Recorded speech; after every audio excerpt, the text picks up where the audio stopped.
আজকের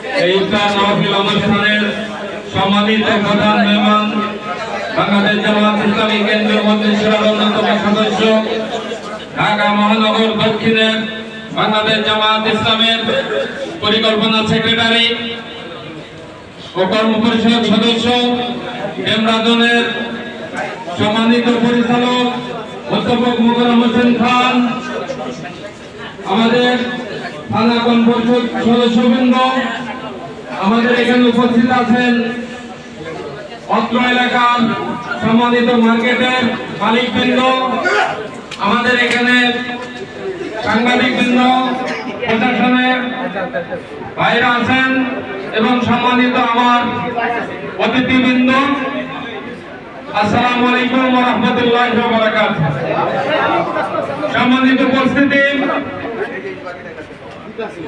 বাংলাদেশ জামাত ইসলামী 17 বছর ধরে নির্যাতিত, নিপীড়িত, ফাঁসির মঞ্চে যাওয়া, রক্ত দেওয়া একটি দল। আমরা এই 17 বছর আপনাদেরকে সাথে করে নিয়ে ওপেনলি এই ধরনের ইফতার মাহফিল করতে পারি নাই। তো আজকে আল্লাহ পাক আমাদেরকে সেই সুযোগ দান করেছেন, এই জন্য আল্লাহর দরবারে শুকরিয়া আদায় করি। আলহামদুলিল্লাহ। প্রিয় অতিথিবৃন্দ, বাংলাদেশ জামাত ইসলামী আল্লাহর জমিনে আল্লাহর দ্বীনকে প্রতিষ্ঠার জন্য ভূমিকা রেখে যাচ্ছে। সত্যিকারের যদি কোরআন এই নাজিলের মাসে আমরা যদি সত্যিকারে কোরআনের শাসন প্রতিষ্ঠা করতে পারি, আমরা বলতে চাই বাংলাদেশ জামাত ইসলামী আল্লাহর আইন এবং সত্যের শাসনের মাধ্যমে সন্ত্রাস মুক্ত, চাঁদাবাজ মুক্ত, লুটপাট মুক্ত, ধর্ষণ মুক্ত সমাজ করতে চাই। আমরা বলতে চাই আজকে ধর্ষণের রাজ্য তৈরি হয়ে গেছে একমাত্র কোরআনের শাসন না থাকার কারণে। আমার একটি গল্প মনে পড়ে গেল। এক কুয়ার ভিতরে একটা ইঁদুর পরে পানি বন্ধ হয়ে গেছে। এক হুজুরের কাছে গেলেন, বললেন যে 10 বালতি পানি ছেড়ে দাও, ফেলে দাও। 10 বালতি ফেললো কিন্তু গন্ধ আর যায় নাই। আবার 10 বালতি ফেললো, গন্ধ যায় নাই। বললো যে হুজুর বলছে যে ইঁদুর মারা গেছে, সেই ইঁদুর তুলেছো কিনা?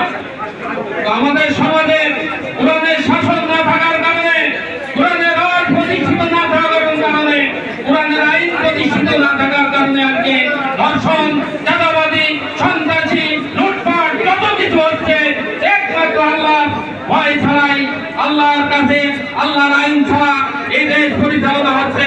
এই জন্যই আজকে দুর্নীতি এবং এই সন্ত্রাস, ধর্ষণ চলতেছে। আজকে আসিয়া আমাদেরকে লজ্জিত করে দিয়ে গেছে ছোট্ট একটি মেয়ে। আমরা বলতে চাই এই ধরনের ঘটনা যাতে না ঘটে।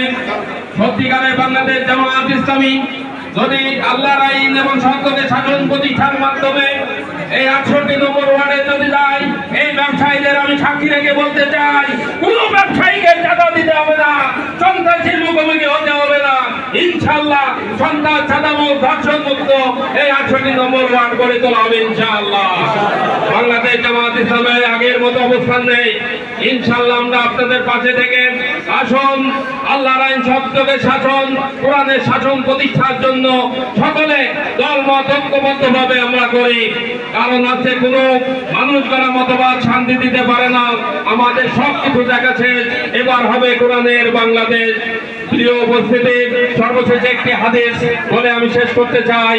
আল্লাহ রাসূল সাল্লাল্লাহু আলাইহি সাল্লাম মেহরাবে বসে আছেন, অত জিবরাইল আলাইহিস সালাম এসে বললেন যে রমজান থেকে অথচ গুনাহ মাফ করতে পারে না, ধ্বংস হয়ে যাক। আল্লাহ রাসূল সাল্লাল্লাহু আলাইহি সাল্লাম বলেন আমিন। তাহলে আমাদের রমজান এসেছে, সত্যিকারের টাকা অর্জন করতে হবে এবং এটা হচ্ছে কোরআন নাজিলের মাস। কোরআন নাজিলের কারণেই আল্লাহ এই মাসকে সম্মানিত করেছেন, তাদের মাস থেকে ওই মাসকে উত্তম করেছে। অতএব কোরআন নিজে বুঝে পড়তে হবে, কোরআন পড়তে হবে, বুঝতে হবে, কোরআন ব্যক্তিগতভাবে সমাজে রাষ্ট্রীয়ভাবে কায়েম করতে হবে, তাহলে এই রমজানের তাকওয়া অর্জন করা সম্ভব হবে। অন্যথায় কোরআন পড়ে বুঝে শুধু উপোস করাই ছাড়া হবে। আমরা মনে করি কোরআনকে বাস্তবের রূপ না দিতে পারলে এই সমাজে কলস মুক্ত হবে না, সন্ত্রাস মুক্ত হবে না, চাঁদাবাজ মুক্ত হবে না। তাই আসুন, আপনারা জানেন বাংলাদেশ জামাত ইসলামী ইসলাম ব্যাংক করেছে 1 নম্বর বাংলাদেশে 1 নম্বর ব্যাংক। প্রিয় উপস্থিতি, যদি জামাত ইসলাম ক্ষমতায় যায় তাহলে কি দল এই দেশটি 1 নম্বর হবে না? ইনশাআল্লাহ। আমরা আপনাদের কাছে দোয়া চাই, সকলে ঐক্যবদ্ধভাবে আসুন এই কোরআনের রাজ প্রতিষ্ঠার জন্য দুনিয়ায় শান্তি এবং আখিরাতের মুক্তির আমরা এই পথ তৈরি করি। আল্লাহ আমাদের তৌফিক দান করুন। আমিন। আসসালামু আলাইকুম ওয়া রাহমাতুল্লাহি ওয়া বারাকাতুহু।